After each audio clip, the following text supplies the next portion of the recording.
কথা হচ্ছে কথা তা না, আজ কথা কব অ্যাডোবি প্রিমিয়ারের কিবোর্ড শর্টকাট নিয়ে। তো কিবোর্ড শর্টকাট খুবই ইম্পর্ট্যান্ট একটা জিনিস এই এডিটিংয়ের জন্য। তাহলে চলেন এই কিবোর্ড শর্টকাট নিয়ে আজকে টিউটোরিয়ালটা শুরু করি। দেশের যেখানেই আছেন, নামাজ, ইফতার ও সেহরির সময় জানাবে মাইশিপি অ্যাপ। প্রথমেই আমি কয়া নিই, এইখানে যদি কন্ট্রোল অল্টার কে দেন তাহলে প্রিমিয়ারের আসল কিবোর্ড শর্টকাটের যে উইন্ডোটা আছে এটা চলে আসবেনি। তো এখান থেকে আপনারা চাইলে নিজের ইচ্ছা মতো কিবোর্ড শর্টকাট বানা ফেলতে পারবেন। তাই আমি আসলে নিজের ইচ্ছা মতো যেটা বানাবেন সেটা দেখাবো না, ডিফল্ট যে কিবোর্ড শর্টকাট সেই জিনিসটাই আমি দেখাবো। তাহলে প্রথমেই ওপেন প্রজেক্টের কিবোর্ড শর্টকাটটা দেখাচ্ছি।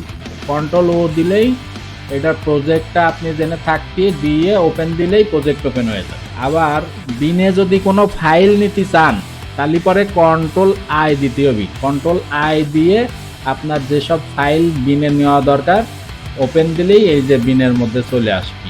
আচ্ছা, মনে করেন যে ফাইল চলে আসছে, হ্যাঁ আমি আগেই কিছু ফাইলপত্র রেখে দিছি। সবচাইতে ইম্পর্টেন্ট যে জিনিসটা সেটা হইলো এটার জুম ইন আর জুম আউট। এটার কিবোর্ড শর্টকাট হইলো এই যে উপরে প্লাস আর মাইনাস আছে, মাইনাস দিলি ছোট হয়, প্লাস দিলি বড় হয়।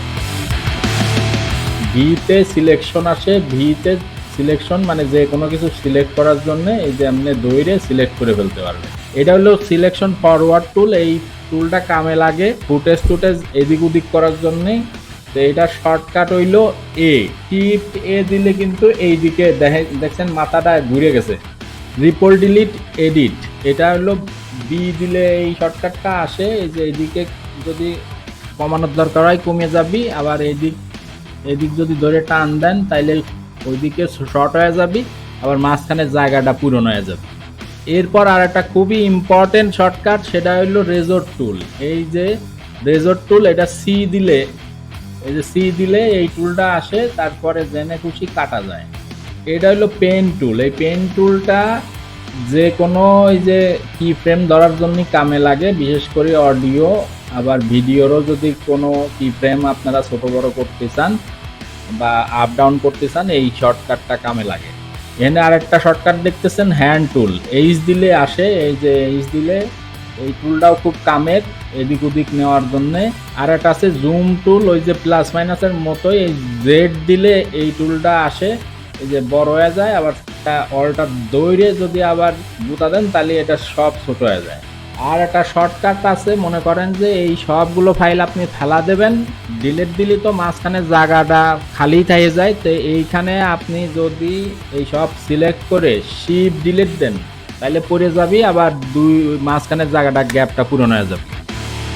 আমি স্টেপ বাই স্টেপ দেখাচ্ছি না, যেটা মাথায় আসতেছে সেটাই দেখাচ্ছি। তো এই যে ক্লিপটি যদি প্রথমে আনতে চান আপ অ্যারো দিলে প্রথমে চলে আসে, ডাউন অ্যারো দিলে পরে চলে যায়।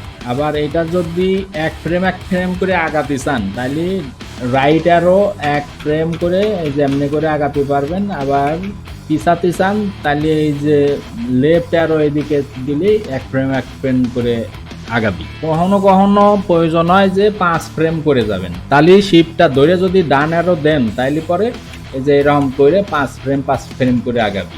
আবার লেফট অ্যারো দিলেই 5 ফ্রেম করে পিছাবি। এখানে হোম দিলেই হলো একদম প্রথমে চলে আসে সিকোয়েন্সের, আর যদি ইন দেন তাইলে একদম শেষে চলে যায়। তাহলে মনে থাকবে নি তো, হোম দিলি সিকোয়েন্সের প্রথমে চলে আসে আর ইন দিলি শেষে চলে যায়। এইবার আর একটা মজার কিবোর্ড শর্টকাট দেখাবো, সেইটা হইলো এটা খুবই কার্যকরী এডিটিং এর জন্য। মনে করেন যে এই অংশটা আমি ফেলা দেব, তাহলে জাস্ট কিউ দিলেই ওই অংশটা পড়ে যাবে।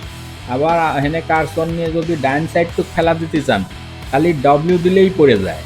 এখন অনেক সময় প্রয়োজন হয় এই ক্লিপগুলো ইনেবল আর ডিসেবল করার জন্য। তো এটার কিবোর্ড শর্টকাট হলো শিফট ই।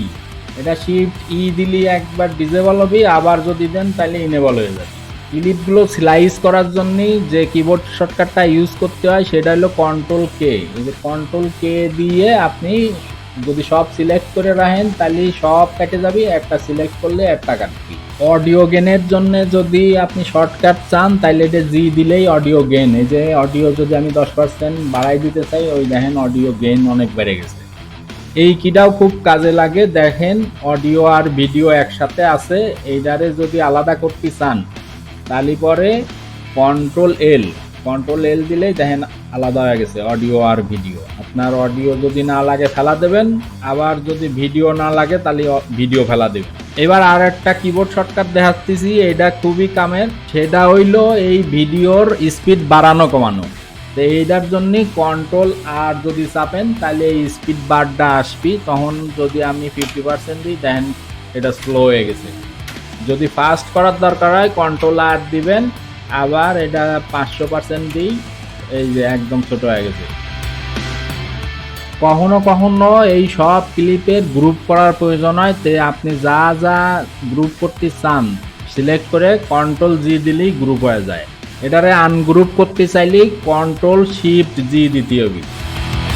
বেশি ইফেক্ট দিলে তখন আবার এই যে রেন্ডার চাই, render in point out point mark দিয়ে আপনি ইন্টার দিলে তখন দেখবেন রেন্ডার নেসছে।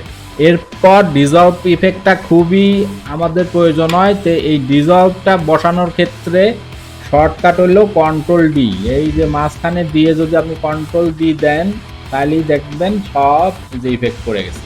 প্রিমিয়ারে কাম করতে গেলে কোনো সময় আবার মার্ক দিতে হয়। তো মার্কের কিবোর্ড শর্টকাট হলো এম, সিলেক্ট করে দিলেই হলো ক্লিপি মার্ক করবি। আর যদি না দেন তাহলে এই যে উপরের টাইম লাইনটাই করবি। আমাদের যে কোনো কিছু এক্সপোর্ট দিতে হলে একটা মার্ক দিতে হয় যে আমি কন্ট্রোক এক্সপোর্ট দিব। তো এই জন্যই যদি আপনি মার্ক না দেন তাহলে দুনিয়ার সব কিছু মিলাই এক্সপোর্ট হয়ে যাবি নি। এই জন্য আপনি যেটা করবেন যে মনে করেন এইটুক আপনি কাম করছেন, এইটুক এক্সপোর্ট দেবেন। তাহলে এইটুকের মধ্যে প্রথমে আই ইন পয়েন্ট, তারপরে শেষে আউট ও, এটা দিলে পরেই মার্কটা পড়ে যাবে নি। এক্সপোর্টের কিবোর্ড শর্টকাট হলো কন্ট্রোল এম। এই যে কন্ট্রোল এম দিলেই এই যে এক্সপোর্টের বারটা চলে আসবে। এনতে আপনি নামটা দিয়ে খালি এক্সপোর্ট দিলেই কাম হয়ে যাবে।